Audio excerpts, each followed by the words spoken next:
جب تک کسی بات کو بھی عقل کی ترازو میں نہ تول لو ہرگز جواب نہ دو۔ اطاعت کے 10 حصے ہیں، 9 حصے دنیا سے بیزاری میں اور 1 حصہ خاموشی میں۔ تو نگری کے لیے 3 چیزیں ضروری ہیں: جسمانی رنج، دلی مشغولیت اور حساب کی سختی۔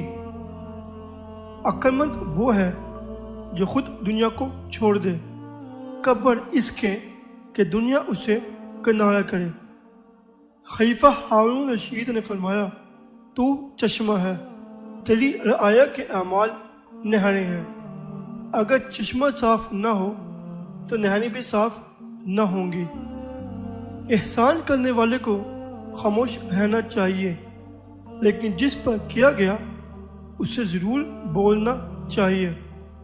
اللہ تعالیٰ عابد کو موت کی حالت میں زندہ رکھتا ہے اور اہل معاصی کو زندگی کی حالت میں بھی مردہ رکھتا ہے۔